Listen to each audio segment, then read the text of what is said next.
네, 이제 본격적으로 발표를 시작하도록 하겠습니다. 오늘 발표자분들께서는 단상 앞으로 자리해 주시기 바랍니다.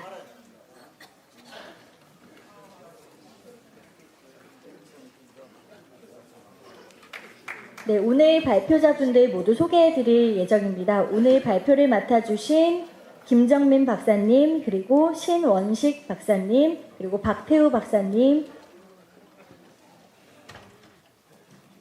네, 먼저 그럼 김성민 박사님 소개해 드리도록 하겠습니다. 김정민 국제전략연구소 소장님께서는 오늘 국제정치 상황에 대한 발표를 맡아주실 예정입니다. 모두 큰 박수로 맞아주시기 바랍니다.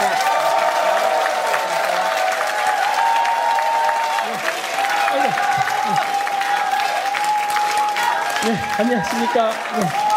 아니 오늘은 초대 손님으로 오셨는데 이렇게 여러 가지 성원에 지금 굉장히 말이 안 나오네요. 고맙습니다. 근데 모자 좀 벗고 하겠습니다. 제가 안 보여서 거의 한 400분 가까이 오실 것 같은데 대단히 고맙습니다. 예, 많은 여기 우리 야당 의원님들 많이 혼내셨는데 너무 그러지만 마시고요. 대의민주정치 아니겠습니까? 우리 한번 여러 가지 방법을 한번 생각해봐서 이런 것들을 해결했으면 좋겠고요. 그 다음에 오늘 문재인 대통령이 지금 김정은이를 만났다고 하는데 보궐 대통령 너무 용어 갖고 시비를 걸지 마십시오.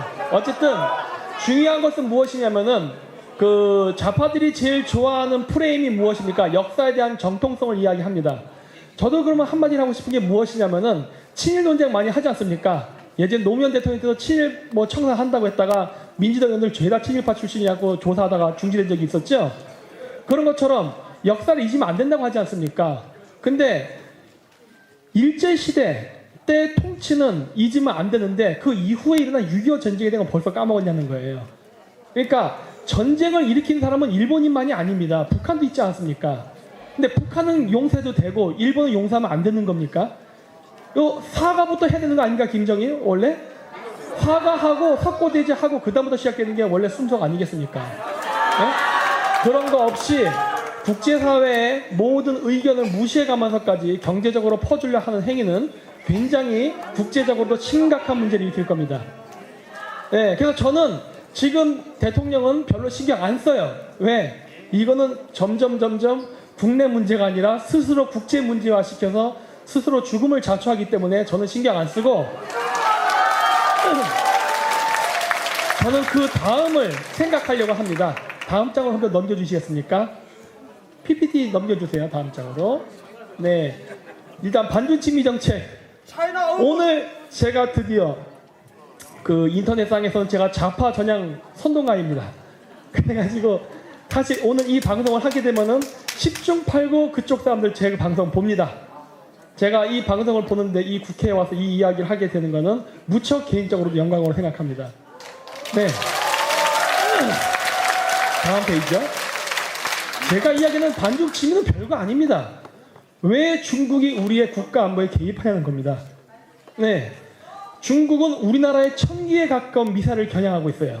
그 외에도 엄청나게 레이더를 한반도를 그냥 다 훑어내릴 수 있는 레이더를 쫙쫙 쏘고 있으면서 왜 우리는 안 되냐는 거예요. 이건 상호주의 되는 거 아니겠습니까? 예?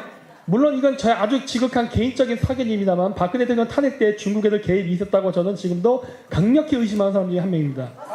네. 그렇기 때문에 이 사드 문제는 저는 굉장히 엄격하게 더 보완을 해야 된다는 쪽 입장을 갖고 있어요. 그거는 왜 그러냐면 북한이 핵미사일을 개발하는 시점에서 이 정도의 방어 시스템도 중국이 방해한다는 건요, 용서할 수 없는 일이에요. 네. 그렇기 때문에 저는 만약에 중국이 내정 간섭하려 든다면은 저도 철저하게 내정 간섭이 되나 봅니다. 이거는 우리 국가 안보 내부의 문제예요. 그렇지 않습니까? 이거를 만약에 방해하려 든다면 저는 우리 또한 중국의 내정에 간섭해야 된다 봅니다. 티베트 독립, 신장 미국 자치주 독립, 대만 독립 다 주장해야 된다 봅니다. 네. 서로 좋게 가려고 하면은 방해 서로 안 하는 게 좋습니다. 그럼에도 불구하고 만약에 방해를 하려 한다면은 다음 페이지요. 한 번 더 넘겨주시죠. 한 번 더요. 자, 사드 미사일 배치를 강화시키는데 이건 저의 아주 사견이니까 그냥 참고만 하십시오. 저는 이호도하고 울릉도에다 사드 미사일 보강 배치하고 싶어요. 네. 이호도를 중국인들처럼 세멘트를 부어서 섬을 만들고 싶습니다. 네. 왜 일본하고 중국만 하고 한국은 하면 안 됩니까? 네? 이호도 주변을 장악해야만 중국 애들의 그리고 북한의 잠수함들이 왔다 가는 걸 감시할 수 있습니다. 그러한 목적 때문에 하는 것도 있어요. 그리고 우리가 12해리의 경제적 수역을 갖기 위해서 하는 것도 있습니다. 네, 중국의 자꾸 어선들이 자꾸 서해안 왔다 갔다 하는데 막아야 됩니다. 우리 지금 생선이 부족해요. 중국 애들이 생선만 때리면서 싹쓸이하다 보니까 우리 먹을 게 없어집니다. 왜 우리 앞바다에 와서 장악해 갑니까? 네? 자기 바다에서 할 것이지. 또한 울릉도도 마찬가지입니다. 제가 울릉도에다 개인적으로 사드 미사일 배치를 주장한 이유는 딱 하나입니다. 독도 문제를 해결하기 위해서 그런 거예요. 네. 단 여기에는 미국과의 협상 조건이 필요합니다. 무엇이냐면은 울릉도에 미군기지가 즉 주한 미군기지가 설치된다면 독도까지 주한 미군의 방어 영역에 넣어달라고 주장해야 된다 봅니다. 그래야 한국 땅이 확실하게 되는 겁니다. 일본 측도는 못해요. 이렇게 되면은. 그런 부분 때문에 하는 것이고, 두 번째 목적은 일본을 위해서 그런 거예요. 제가 이 얘기를 왜 하느냐, 북한이 여태까지 장거리 미사일 실험할 때 전부 동해안으로 쐈습니다. 울릉도 쪽에서 방어 미사일 시스템이 움직인다면 일본까지 날아가는 거 울릉도에서 막아줄 수 있겠죠. 즉 우리는 영토를 가질 테니 너희는 안보를 받아라예요. 네. 물론 원래 우리 거 맞지만 더 이상 영토 분쟁 하지 말자, 이 문제로. 이게 제 개인적인 사견입니다. 그렇기 때문에 이제 그런 식으로 생각을 해본 겁니다. 다음은요. 또 하나는 무엇이냐면은 무역에 대한 문제입니다. 이거 2년 전부터 계속 강의했던 내용이에요. 무엇이냐? 미중 무역 전쟁 반드시 일어난다. 일어났죠? 일어난다고 했지 않습니까? 반드시 일어날 것이고, 일어났을 때 우리가 해야 될 것은 무엇이냐? 미중 무역 전쟁을 이용해서 국익을 챙취하라는 거예요. 네. 방법은 간단합니다. 미국 편 들면 돼요. 우리가 언제 미국 편이 아니었다 미국 편 드는 겁니까? 원래 미국 편이잖아요. 네. 원래대로 하면은 우리는 저절로 먹을 수 있는 게 있는데 이걸 우리가 스스로 발로 차버린 거예요. 지금 우리는 중국하고 미국이 싸우면서 미국이 중국 제품에 대한 관세를 올리고 있습니다. 중국이 여태까지 한국 무역 제품을 따라올 수 있었던 이유는 가격 경쟁이었어요. 중국 제품에 관세가 자꾸 붙으면 한국 제품과 중국 제품의 가격 차이가 얼마나 날 것 같습니까? 별로 안 나기 시작해요. 한국 제품 사줄 수 있어요, 미국이. 그렇죠? 현대, 삼성, 기아 이런 거 제품, 자동차가 됐던 핸드폰이 됐던 사주게 되면은 청년 실업 문제는 저절로 해결되는 겁니다. 그렇지 않습니까? 뭘 이렇게 어렵게 자꾸 국가 세금을 갖고 이게 길바닥에 쏟아부어가면서 해주겠다는 거예요. 청년들을 그지로 만들면 안 돼요. 일을 해서 돈을 버는 습관을 들여야지 저절로 주는 습관 주면 절대 안 됩니다. 근데 그 방법이 있지 않습니까? 그냥 미국하고 좋게 관계를 지내라 해요. 지금처럼 국제사회의 의견을 무시하고 김정은 만나지 하지 말라는 거예요. 이 간단한 걸 왜 안 할까 하는 겁니다. 예? 이거는 쟤네들 좌파의 프레임 논리 중에 하나가 제국주의거든요. 뭐 미 제국주의의 식민지라면서요, 남한이. 근데 얘네들은 지금 북한의 식민지입니까? 지금 도대체 어떻게 된 거예요, 도대체? 예? 이렇게 하면 안 된다는 거예요. 자주적인 국가를 건설하려면 돈이 필요해요. 돈. 근데 이 돈을 지금 막대하게 벌 수 있는 기회가 왔는데 이걸 지금 발로 차버리고 있지 않습니까?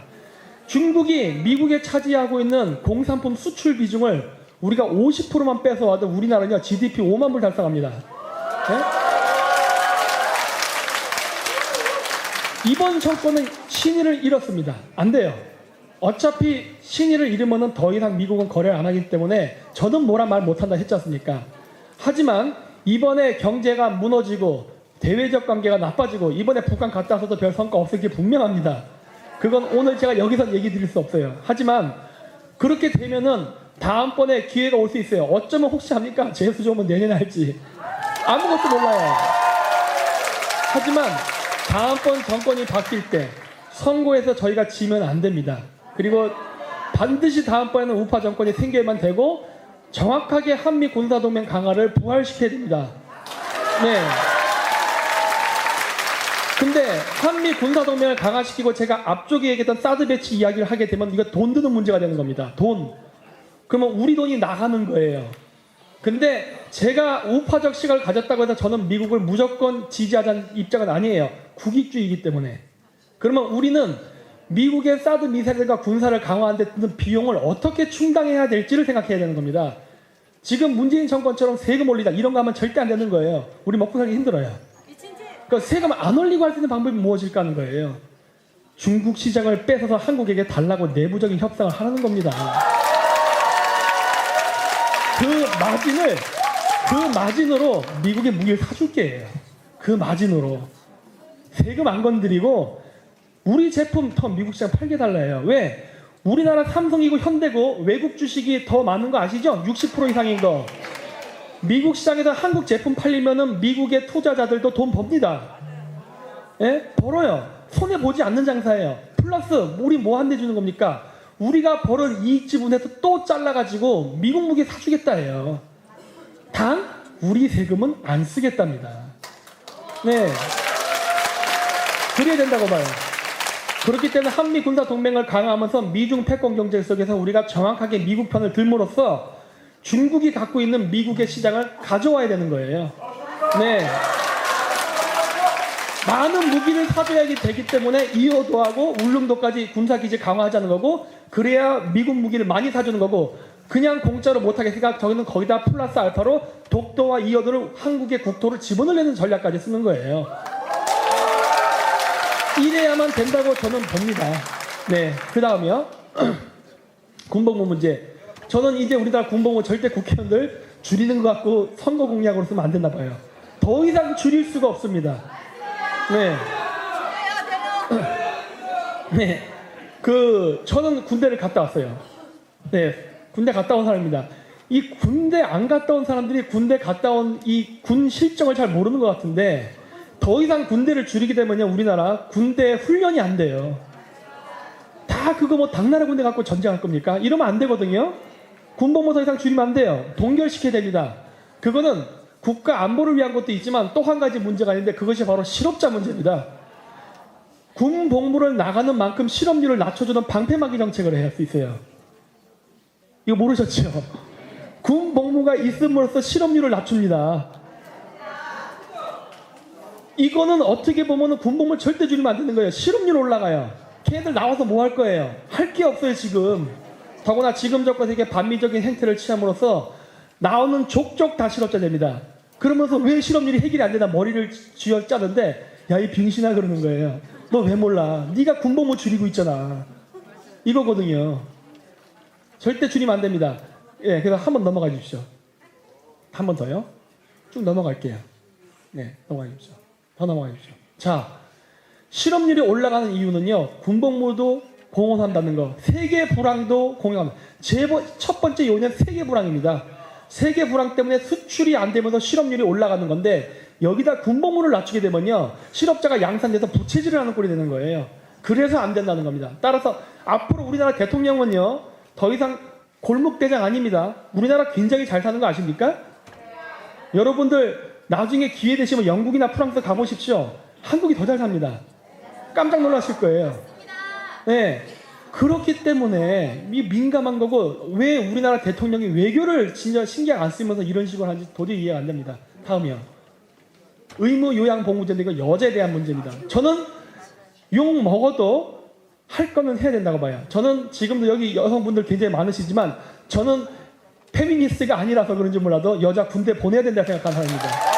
네. 다음이요. 여자분들이 박수를 치시니까 대단히 고맙습니다. 네.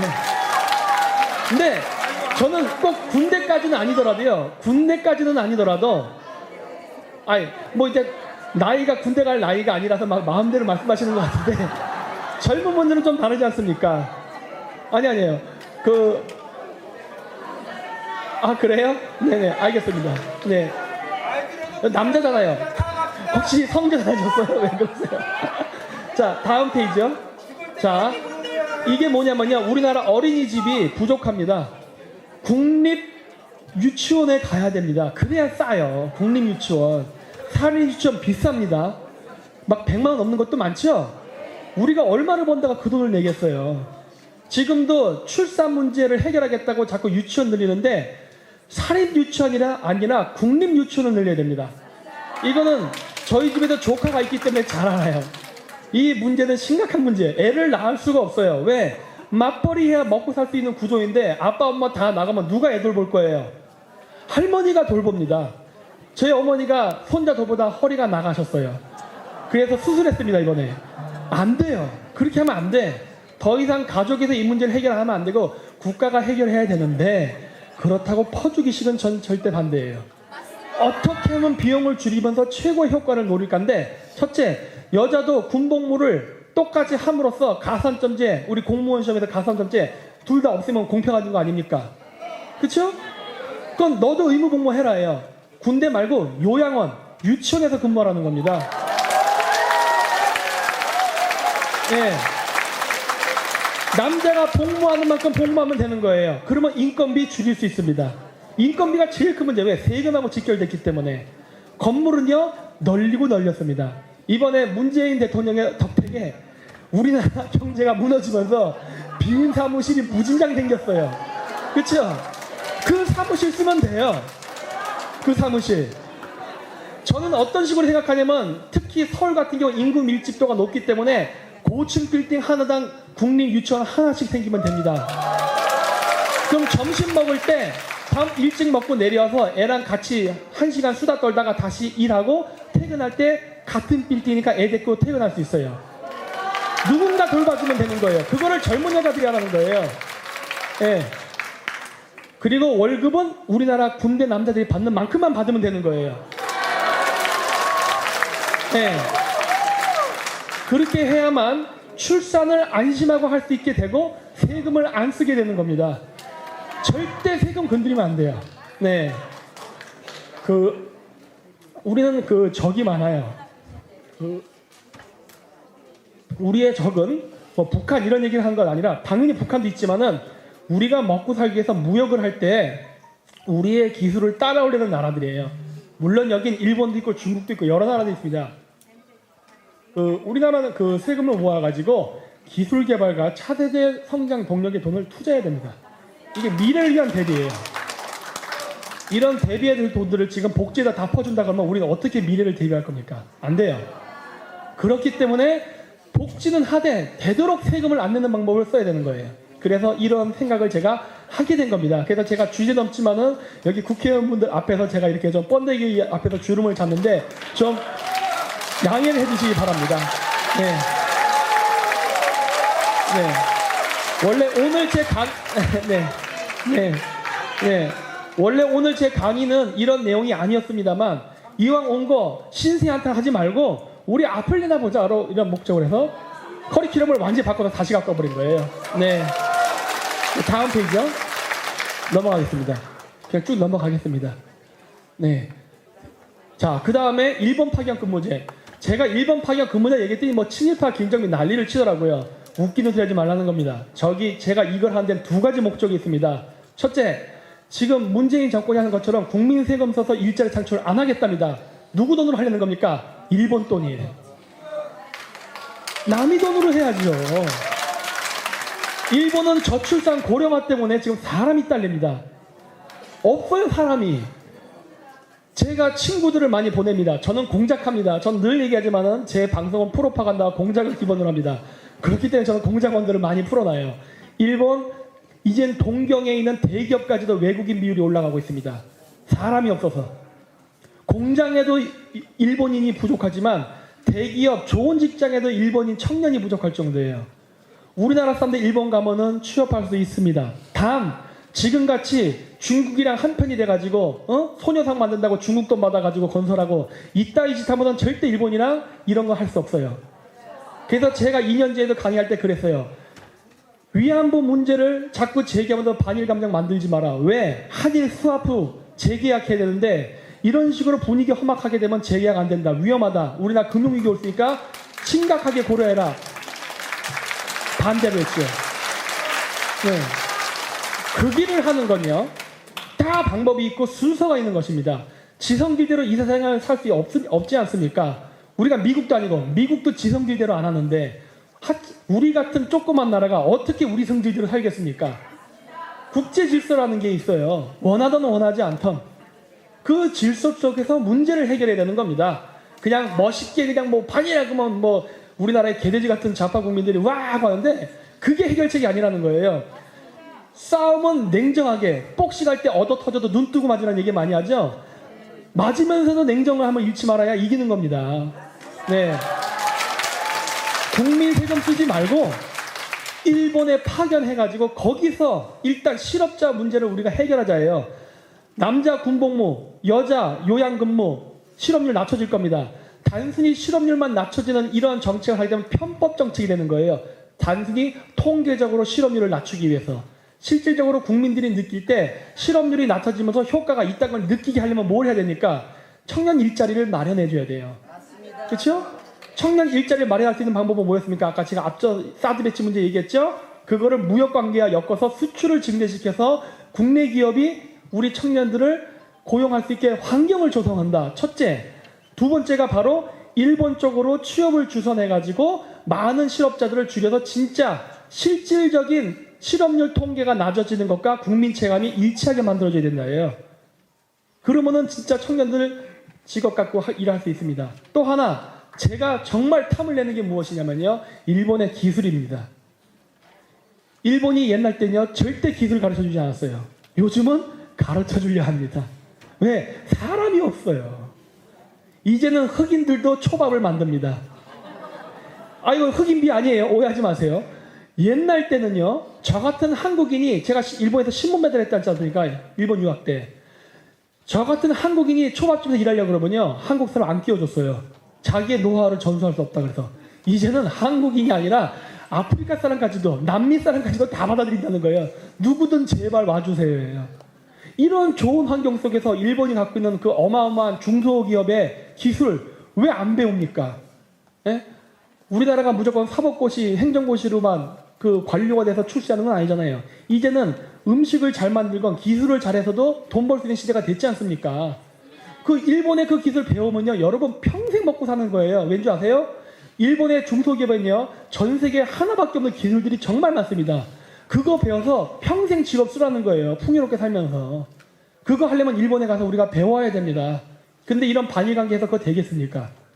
안 되죠. 그리고 위안부 할머니들 여기 계신지 아닌지 잘 모르겠지만 저는 예전에 위안부 할머니들 그 후원금도 내고 했었어요. 나는 집 경기도 광주에 있습니다. 저희 집 근처 가까이에 있어요. 저는 그분들한테 과거에는 친분도 있었습니다. 나는 위안부 할머니가 반미를 외치는 건 도저히 이해할 수가 없어요. 왠지 아십니까? 위안부 할머니들이 누구에게 피해를 당한 겁니까? 일본군이잖아요. 그 일본군한테 피해를 당할 때 누가 도와줬어요? 근데 왜 미군 철수하는 거예요 대체 이게? 논리가 안 맞잖아요. 논리가. 일본은 개인적인 한 때문에 계속 반일하셔도 저는 그분들한테 뭐라고 할 생각 없어요. 하세요예요. 왜? 개인적인 피해이기 때문에 제가 그걸 어떻게 그 아픔을 제가 무시하고 막 그런 얘기 하겠어요. 상관없는데 반미는 아니다예요. 네, 그건 아니다예요. 절대 좌파들에게 이용당하면서 반미 데모 하지 말라는 겁니다. 사드 미사일 뭐 배치 반대 이런 거. 왠지 아십니까? 일본도 승천하고 싶어 합니다. 제2의 일본 제국 건설하고 싶어 해요. 마음은 굴뚝 같아요. 누가 누릅니까? 미국이에요.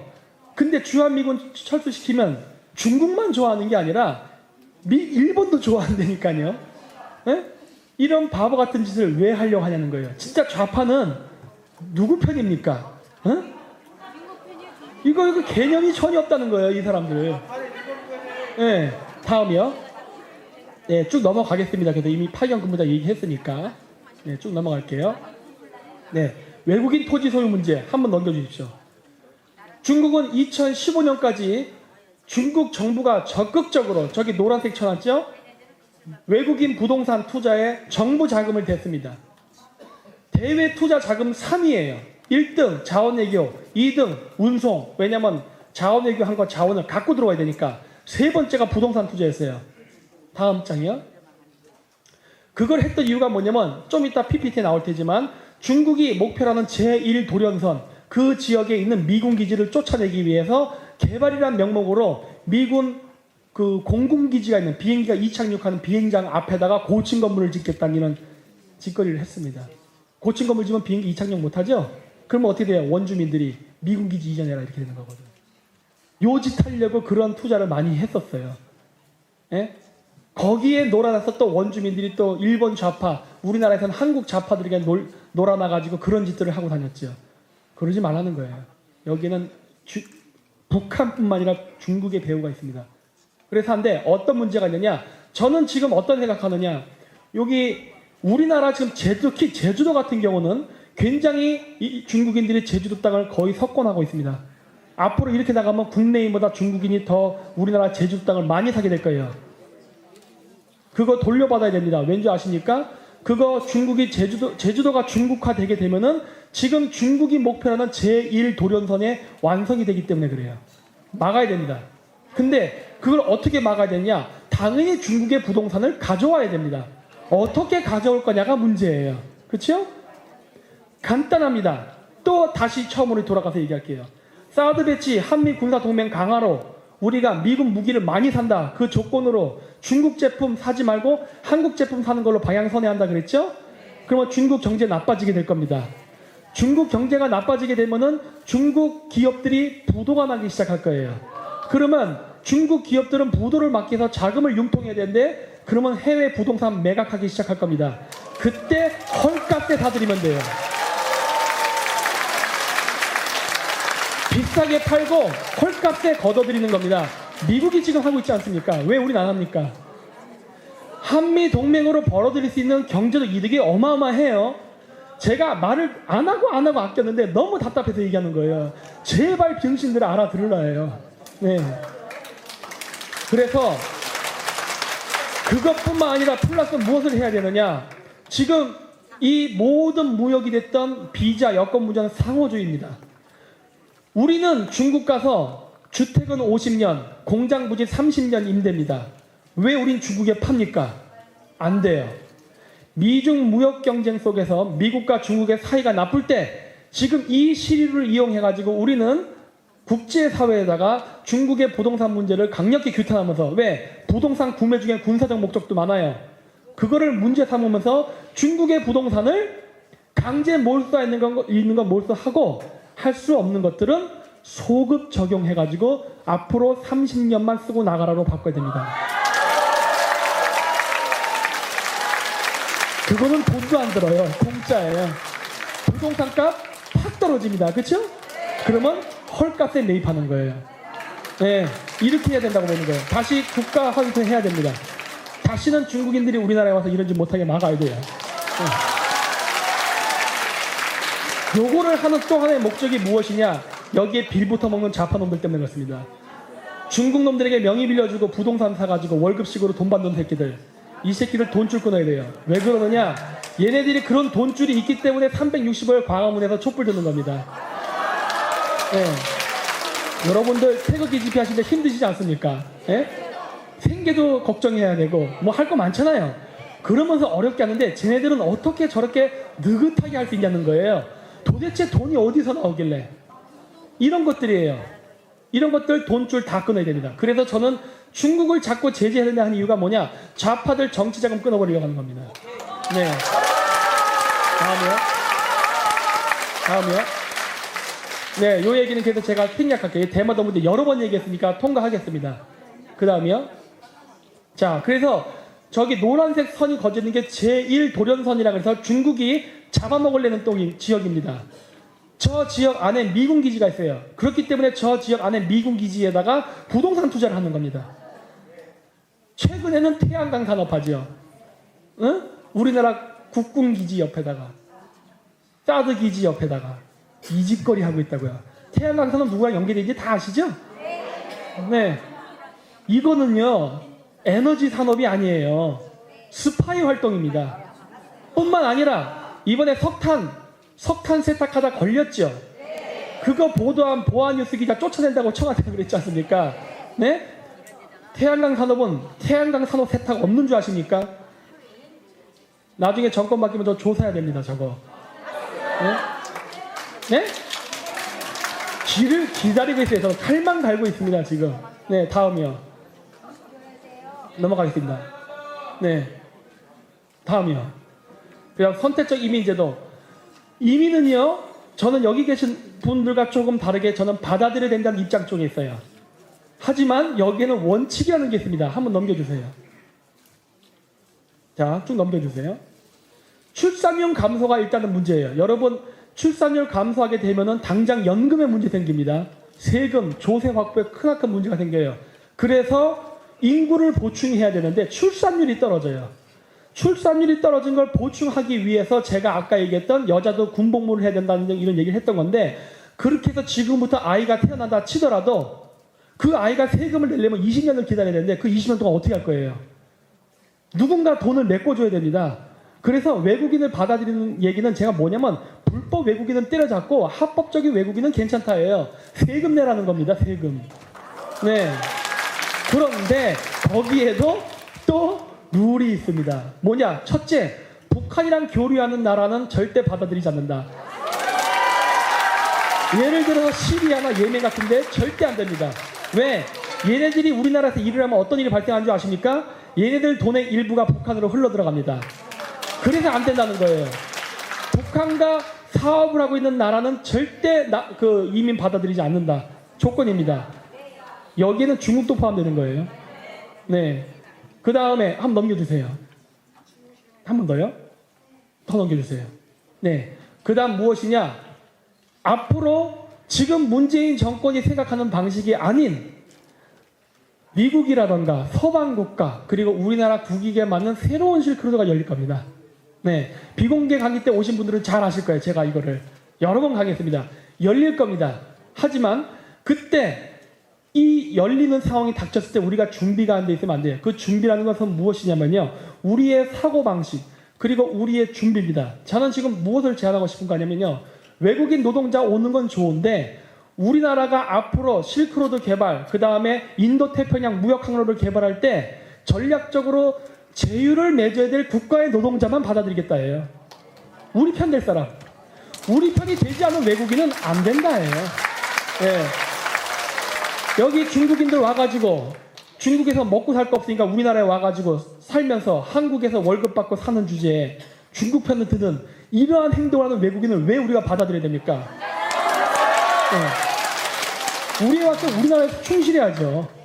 자, 그래서 어떠한 생각이냐? 예를 들어서입니다. 예를 들어서인데 저 남쪽 바닷길도 중요합니다.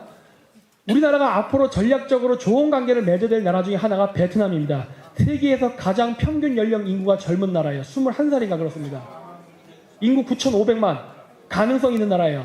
그리고 철저하게 중국하고 대립하면서 나가는 나라예요. 물론 빨갱이 국가이긴 해요. 하지만 그것과 상관없습니다. 왜? 베트남 사람들 굉장히 쿨합니다.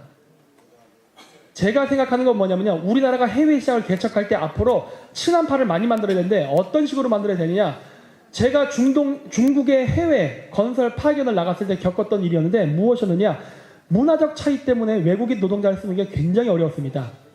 한국에서는요 어느 정도 돌아갔어요. 왜? 한국이란 바운더리 안에서 일하기 때문에 움직이지만 우리가 외국으로 나가게 되면요 그 외국인 노동자들이 일을 안 해요. 우리가 외국인이고 걔네들이 본토인이기 때문에. 그래서 어떠한 생각을 하냐, 어차피 우리나라에도 저임금 노동하는 공장은 필요합니다. 한국 사람들 일 안 해요. 안 하는 것도 있고 저출산 때문에 사람이 부족한 것도 있어요. 현실이에요. 오케이. 그렇다면 받아들이긴 받아들이겠다요. 왜? 그래야 생산성을 확보할 수 있으니까. 물론 걔네들 반드시 세금내야 됩니다. 그런데 그렇게 할 때 우리가 전략적으로 진출하고자 하는 국가의 사람들을 노동자로 데리고 와서 우리나라에서 일을 시켜야 그 사람이 한국말을 배웁니다. 한국말을 배우고 한국의 문화 시스템을 이해해요. 뭐 쉽게 얘기하면 밤에 야근하는 거. 아직도 우리나라 야근 안 하면 안 되는 시스템입니다. 전 남동공단에서 일했습니다. 발월공단에서 일했고, 네, 저 지게차도 온 줄 알잖아요. 네. 그런데 한국에서 이런 식으로 근무 환경에 익숙해진 사람들이 돈 벌고 자기 나라로 돌아가야 친화파가 됩니다. 그리고 우리나라 그 대기업이나 아니면 산업인력공단 같은 데서 그 사람들의 명단을 파악하고 있다가 우리나라의 중소기업이 됐던 대기업이 그 나라에 진출할 때 그 사람들 명단을 제공해주면서 우선 채용하라고 해야 되는 거예요. 네. 공생이 되게 해야 돼요. 그래야만 이쪽 국가들과 우리가 그 무역 경쟁을 할 때 경쟁력 있는 외국 노동자를 가져갈 수 있어요. 그러면서 친한 분위기, 그리고 우리가 해외 시장 진출이 굉장히 우호적인 상태에서 이루어지게 되는 게 됩니다. 아직까지 우리가 이런 생각을 안 하고 있는데 앞으로 우리가 이거 해야 돼요. 이거 돈 드는 일 아니잖아요. 돈도 안 드는데 왜 안 하냐는 겁니다. 제가 했잖아요. 우리는 정책을 세울 때 세금 되도록 안 건드리면서 하는 정책을 세워야 됩니다. 돈 갖고 하는 거 누가 못합니까? 돈 들 쓰면서 하는 게 중요한 거지. 그래서 외국인 노동자는 받아들이되 이런 식으로 하고 혹여라도 우리나라에 국적 취득을 하기를 원하는 노동자가 있을 수도 있습니다. 생길 거예요, 분명히. 그런 자들은 어떻게 저는 관리해야 되냐 보냐. 첫 번째, 한국어 못하는 놈은 절대 받아들이지 않는다. 네. 한국어 능력 시험 8급 이상 합격자에 한해서만 신청 자격을 준다예요. 해준다가 아니에요. 신청 자격을 준답니다.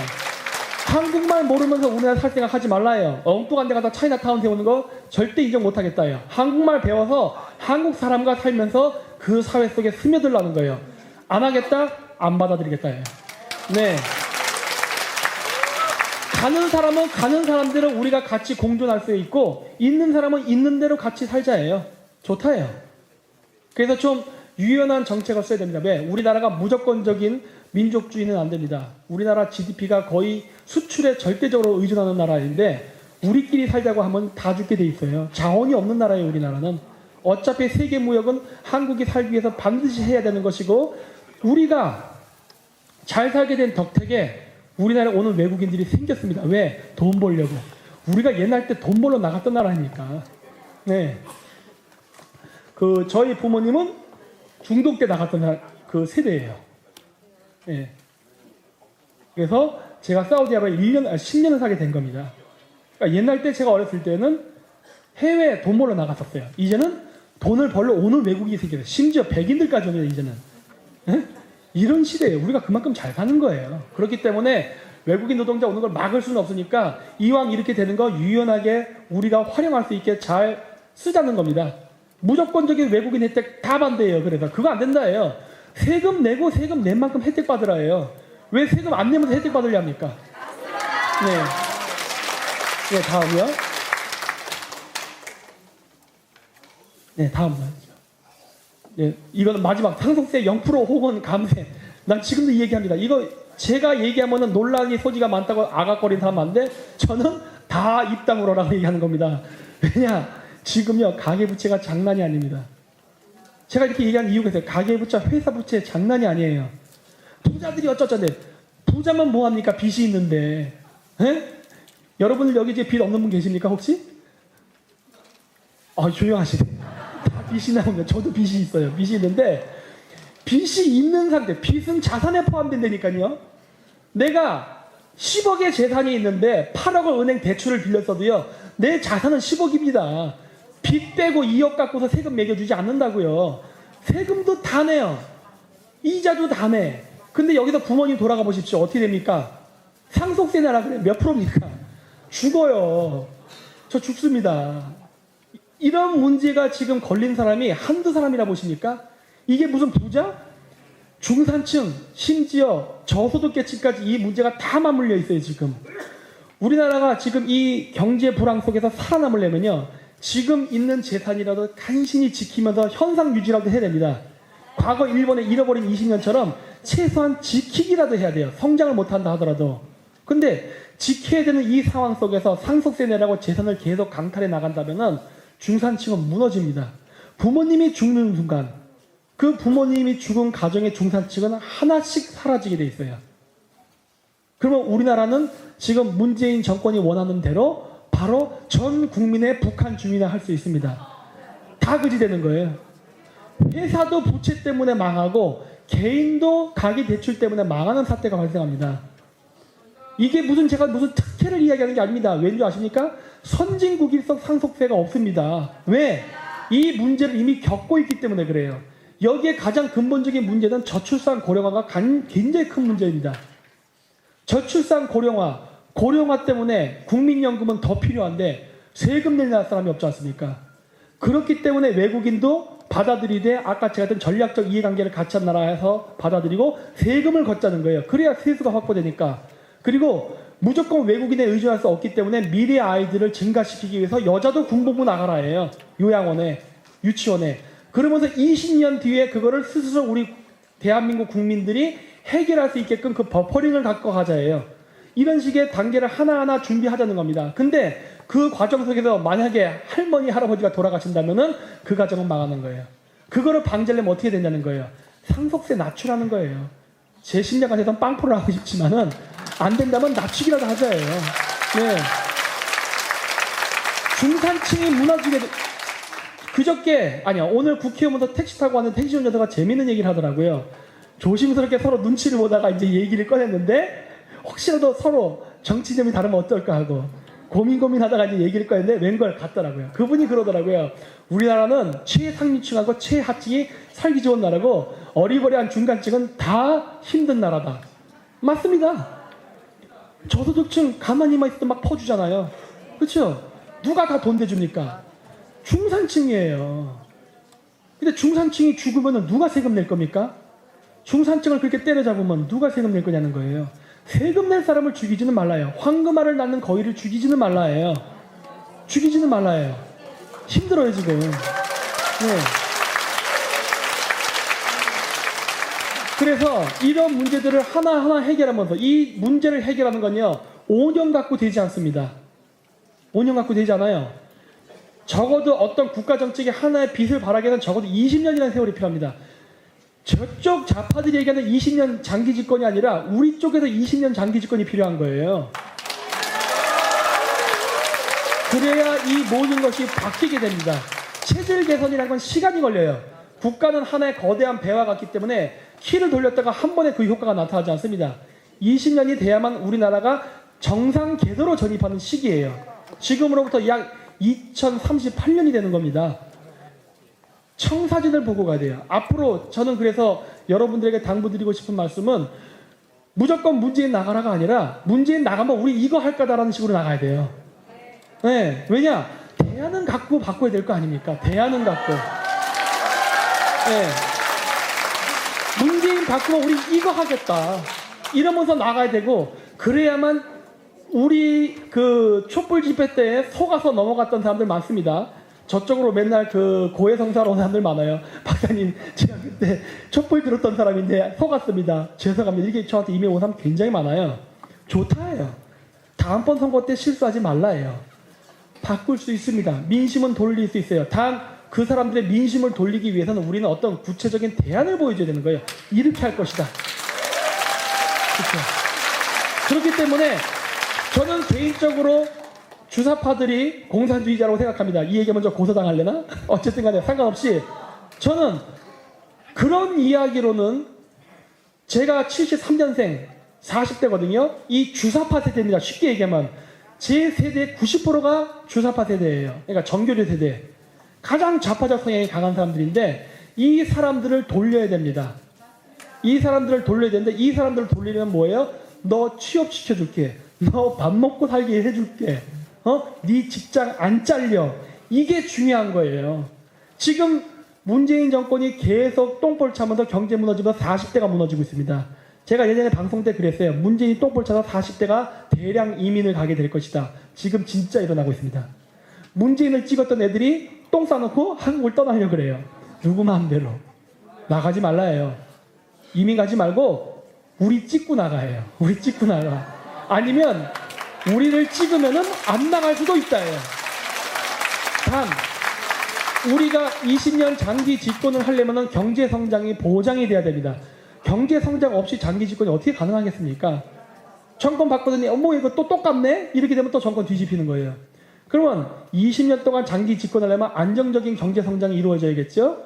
그 안정적인 경제 성장을 보장받기 위해서 우리 뭘 해야 될까요? 조용해지시네요. 여기서부터 미국과의 외교가 필요한 겁니다. 여기서부터. 우리가 정권이 바뀌면 너희와 끝까지 간다. 한미 군사동맹 끝까지 간다. 강화시킬 거예요. 강화시킨다는 게 제가 뭡니까? 강화시키다는 건 말로 안 하겠다. 당장 내가 사드 미사일 개집 구매할게. 트럼프 사는 거 되게 좋아하잖아요. 예? 사줄게. 대신에 나 살 때 백악관에서 사인하고 거기서 기자회견하게 해줘. 왜? 나도 얼굴 비춰야 되니까. 그래야 되는 거예요. 대외적으로 자랑질도 해야죠. 대신에 내가 사는데 돈 필요한데 돈을 국민 세금을 주고도 나도 못하겠으니까 중국 시장을 나에게 넘겨라. 한 번에 주지는 않아도 된다예요. 한 번에 주진 않아도 되는데 매년 중국 시장을 나에게 10.5%씩은 내놔. 계속. 왜? 그럼 우리는 계속 수출 그래프가 향상된 쪽으로 갈 테니까. 그렇죠? 야, 이번에 5년 했더니 수출이 잘 되네. 잘했구나. 다음번에도 뽑아야지. 또 뽑고 또 어떻게 돼? 자꾸 수출이 올라가면 또 뽑아야지. 이렇게 만들어야 돼요. 경제를 잡지 않고 자유민주주의를 얘기해봐야 저희 40대 이하는 안 듣습니다. 경제가 첫째예요. 따라서 미국한테 야 중국 시장 100% 내놔 이럴 필요 없다는 거예요. 전령 미국도 절대 주지 않습니다. 이 세상에 그런 거래는 없어요. 하기 때문에 그러한 장기적 플랜을 갖고 미국하고 협상을 하라는 거예요. 그래야 우리 한미 군사 동맹이 강화되고 동북아시아에서 미국의 패권 전략, 대중국 견제 전략이 가능하다예요. 그러면 우리는 또 뭘 해야 돼요? 물론 중국 견제는 우리도 필요한 거지만 북한 좀 어떻게 좀 해줘야 해요. 북한 하고 싶다예요. 근데 우리나라 혼자로는 안 되잖아요. 이 남북한 문제는 우리 민족끼리 하는 거 아닌 거 다 아시죠? 4강의 이해관계가 있는 겁니다. 물론 그 중에 으뜸이 미국이에요. 그러니까 이 문제에 대해서 통일을 하는데 도움을 달라요. 근데 제가 얘기하는 통일은 쟤들이 얘기하는 통일과 전혀 다른 방식입니다. 저는 남북 통일에 대해서 강력히 주장하지만 일체제 이국가를 이야기하는 사람이에요. 여기서 이야기하는 일체제는 바로 자유민주주의예요. 자유민주주의, 자본주의를 기본으로 한, 왜? 만약에 남북 통일 그냥 시키면 어떤 일이 발생하는 줄 아십니까? 여러분 땅 투기하러 가십니다. 그래서 안 돼요. 그리고 북한 애들 일하러 남쪽으로 내려옵니다. 개판돼 버려요. 그렇기 때문에 한 체제 속에서 일단 이국가 체제 할 수밖에 없어요. 일단 통제를 해야 돼요. 인구 이동을 막아야 됩니다. 그래야지 쇼크가 일어나지 않고 서로 간에 피해를, 상처를 받는 일이 생기지 않아요. 그렇기 때문에 그런 일들을 해야 되거나 이런 장기적 청사진을 해서 미국이 국제사회에서 한국을 북한에 대한 정당성을 주고 남북 통일을 승인하는 쪽으로 해서 그거를 같이 가져가자고 해야 돼요. 그거 해준다면은 내가 중국 견제에 대해 적극적으로 도와줄게 이렇게 나가려는 거예요. 이 세상에 공짜 없는 거거든요. 거래하자는 거예요. 여태까지 우리나라는 거래를 하지 않았어요. 이제 거래해야 됩니다. 왜? 우리나라는 이제 세계에 손꼽히는 강대국이고 부자 나라입니다. 이제는 우리는 국제사회 문제에 의무를 다해야 돼요. 네. 의무를 다할 테니까 권리도 내놔라예요. 권리도 내놔라. 이권관계 내놓으라는 거야. 사업 이권관계. 중동 유전지대도 필요하면은 달라요. 그 얘기는 시간 관계상 제가 오늘 얘기 못하지만은 온갖 방법이 다 있습니다. 세금 안 내고 하는 방법을 써야 돼요. 그럼으로써 우리나라가 이 방법을 통해 가지고 강대국이 돼야 된다. 그리고 지금 그 기회가 왔어요. 어쩌면 우리는 우리 세대 내에 놀라운 일을 볼 수도 있어요. 그리고 이러한 모든 일들은 어쩌면 미국이 자국의 이익을 극대화하는 과정 속에서 한국이 어부지리를 얻을 수 있는 기회가 생겼습니다. 그렇기 때문에 이 기회를 절대 놓치지 마시기 바랍니다. 네, 마치겠습니다.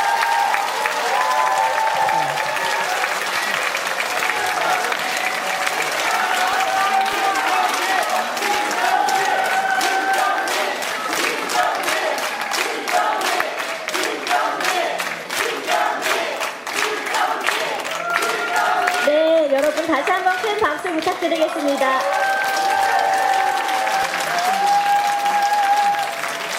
네, 지금까지 김정민 박사님의 국제 정치 상황에 대한 아주 의미 깊은 발표를 들었습니다. 발표를 준비해 주신 박사님께 감사의 말씀을 전합니다.